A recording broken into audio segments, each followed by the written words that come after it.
আজকের ভিডিওতে আমরা ছোট্ট সোনামণিদের জন্য গুণ করার সহজ পদ্ধতি শেখাবো।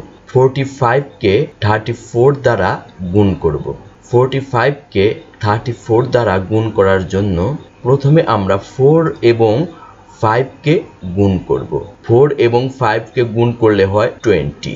এখন 20 এর শূন্য এখানে বসাবো।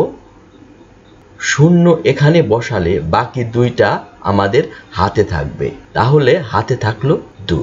এখন আমরা 4 এবং 4 কে গুণ করব। 4 এবং 4 কে গুণ করলে হয় 16। এই 16 এর সাথে হাতের 2 যোগ করব।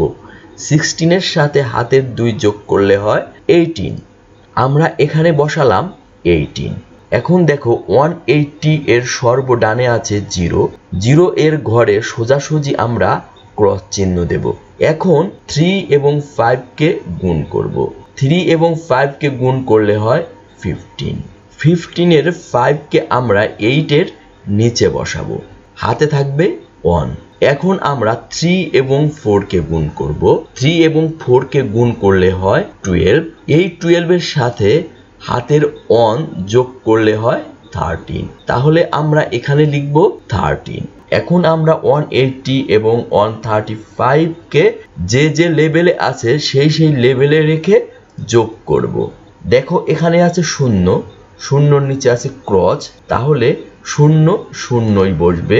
এখানে দেখো 8 এবং 5 কে যোগ করলে হয় 13। 13 এর 3 এখানে বসবে, হাতে থাকবে 1। সেই 1 দ্বারা 3 কে যোগ করব। 3 আর 1 4 এবং উপরের 1 5, তাহলে নিচে এখানে বসবে 5। এখন থাকলো 1, এই 1টা আমরা এখানে বসাবো। আমরা যোগফল পেলাম 15 30। এই যোগফলই হচ্ছে 45 এবং 34 এর গুণফল। সুপ্রিয় ছোট্ট সোনামণিরা, ভিডিওটি কেমন লাগলো? ভিডিওটি ভালো লেগে থাকলে চ্যানেলটি অবশ্যই সাবস্ক্রাইব করবে এবং এরকম আরো ভিডিও পেতে পাশে থাকা বেল বাটনটি ক্লিক করবে। ভিডিওটি দেখার জন্য তোমাদের অনেক ধন্যবাদ।